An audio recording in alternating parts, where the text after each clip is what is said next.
और अब सत्ता में हम आपको एक ऐसी घड़ी दिखाने जा रहे हैं जिसे मध्य प्रदेश के उज्जैन में एक 80 फीट ऊंचे टावर पर लगाया गया है। और आज प्रधानमंत्री मोदी ने इस घड़ी का उद्घाटन भी किया है। लेकिन आप में से बहुत सारे न्यूज मित्र ये सोच रहे होंगे कि आखिर पीएम ने एक घड़ी का उद्घाटन क्यों किया, आखिर इसमें ऐसी क्या खास बात है। तो हम आपको ये बता दें कि भगवान महाकाल के उज्जैन में लगी ये घड़ी कोई मामूली और आम घड़ी नहीं है, बल्कि ये एक वैदिक घड़ी है जिसके साथ पूरी दुनिया में आज वैदिक टिक टिक शुरू हो गई। यानी इस खबर को देखकर आज सनातन धर्म से जुड़े करोड़ों लोगों को सुखद एहसास होगा। सबसे बड़ी बात यह कि यह विश्व की पहली वैदिक घड़ी है जिसे उज्जैन में स्थापित किया गया है। यह घड़ी पुराने समय में जैसे काल और समय की गणना होती थी उसी आधार पर चलेगी।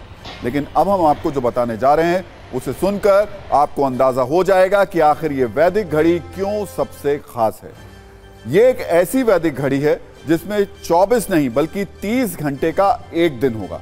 यह एक ऐसी वैदिक घड़ी है जिसमें एक घंटे में 60 नहीं बल्कि सिर्फ 48 मिनट ही होंगे। यह एक ऐसी वैदिक घड़ी है जो समय के साथ पंचांग, मुहूर्त और योग के बारे में भी जानकारी देगी। यानी एक ऐसी वैदिक घड़ी जिसमें पूरी दुनिया में सनातन का समय प्रसारित और प्रचारित होगा। इस वैदिक घड़ी को उज्जैन की जीवाजी राव वेधशाला में 80 फीट ऊंचे एक टावर पर लगाया गया है, जिसका आज पीएम ने उद्घाटन किया। और इस घड़ी का पूरा नाम विक्रमादित्य वैदिक घड़ी, यानी इसका नाम राजा विक्रमादित्य के नाम पर रखा गया है। आमतौर पर कोई घड़ी आपको वक्त बताती है, तापमान की जानकारी देती है या फिर आपके स्वास्थ्य से संबंधित कोई जरूरी जानकारी दिखाती है। लेकिन यह कोई मामूली घड़ी नहीं है। इस घड़ी पर आपको क्या क्या दिखेगा ये जानकर आप चौंक जाएंगे। ये घड़ी विक्रम संवत पंचांग के बारे में आपको जानकारी देगी। इसमें 30 मुहूर्त के बारे में जानकारी दी जाएगी। इस वैदिक घड़ी के जरिए शुभ योग के बारे में भी पता चलेगा। भद्राकाल, चंद्रमा की स्थिति और नक्षत्र के बारे में भी ये वैदिक घड़ी जानकारी देगी। इसके अलावा चौघड़िया और सूर्योदय और सूर्यास्त का समय भी इस वैदिक घड़ी में आएगा। साथ ही सूर्य ग्रहण और चंद्र ग्रहण के बारे में भी पूरी जानकारी मिलेगी।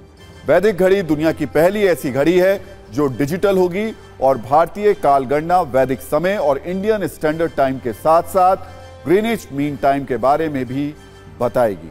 इस खबर पर हम आगे सत्ता की कुछ और दिलचस्प कुंजी खोलेंगे, लेकिन पहले आपको इस पर 80 सेकंड की एक रिपोर्टर रील दिखा देते हैं।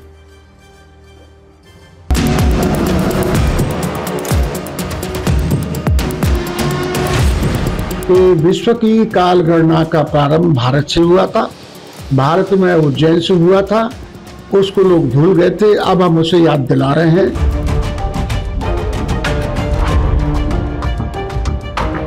कि भारतीय काल गणना की जो पारंपरिक पद्धति है उसके आधार पर इसको नियोजित किया गया है।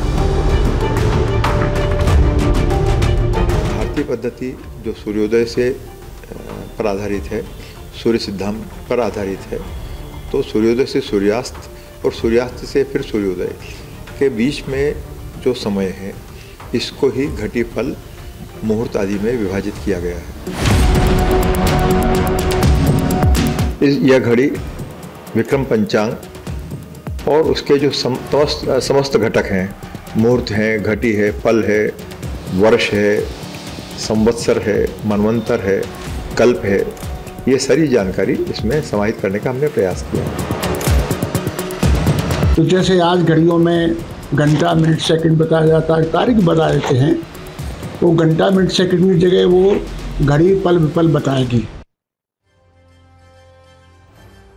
उज्जैन की इस वैदिक घड़ी को लेकर एक खास बात और है कि इसके जरिए दुनिया के लोगों को सनातन के समय का पता चलेगा और वैदिक काल की जानकारी भी होगी। इस वैदिक घड़ी में वैदिक काल गणना के आधार पर अलग अलग मुहूर्त पता चलेंगे। उज्जैन में स्थापित इस घड़ी में 24 घंटों को 30 मुहूर्तों में बांटा गया, इसलिए इस घड़ी में एक दिन 30 घंटे के बराबर हो गया। हालांकि इस डिजिटल घड़ी में घंटे, मिनट और सेकंड की भी सुई लगाई गई है। इस वैदिक घड़ी को लखनऊ की आरोहण संस्था ने तैयार किया है और सम्राट विक्रमादित्य शोधपीठ ने इसे उज्जैन में लगाने का कार्य किया है। बड़ी बात ये वैदिक घड़ी इंटरनेट और जीपीएस से भी जुड़ी होगी। बताया जा रहा है कि इस घड़ी के साथ साथ टावर पर एक टेलीस्कोप भी लगा है जो स्पेस की घटना यानी खगोलीय घटनाओं का नजारा भी दिखाएगा और हर घंटे में अलग अलग तस्वीरें इसमें नजर आएंगी। इस घड़ी के साथ साथ एक मोबाइल ऐप भी लॉन्च किया गया है, जिसके जरिए इस घड़ी का इस्तेमाल फोन से भी किया जा सकता है। यानी ये अपने आप में एक इतिहास है जिसे मध्य प्रदेश के उज्जैन में बनाया गया है और पूरी दुनिया इस खास पल की गवाह बन रही। लेकिन हमारे बहुत सारे न्यूज मित्रों के मन में एक सवाल यह भी होगा कि जब इस वैदिक घड़ी को लखनऊ की संस्था ने तैयार किया है तो इसे मध्य प्रदेश के उज्जैन में क्यों स्थापित किया गया? तो इसका जवाब भी बहुत दिलचस्प है। इस पर हम उज्जैन की आध्यात्मिक कुंजी भी खोलते हैं आपके सामने। दरअसल उज्जैन में भगवान महाकालेश्वर का धाम है जो 12 ज्योतिर्लिंगों में से एक है। मध्य प्रदेश का उज्जैन वो शहर है जिसे वैदिक काल में काल गणना का केंद्र माना जाता है। उज्जैन से ही कर्क रेखा भी होकर गुजरती है और उज्जैन को ही मंगल ग्रह का जन्म स्थान भी माना जाता है। ऐसी मान्यता है कि जिस विक्रम संवत पंचांग के आधार पर इस घड़ी को तैयार किया गया है उसकी शुरुआत उज्जैन से ही हुई थी। आज हमने अपने सभी न्यूज मित्रों के लिए विक्रम संवत पर भी सत्ता की एक कुंजी तैयार की है।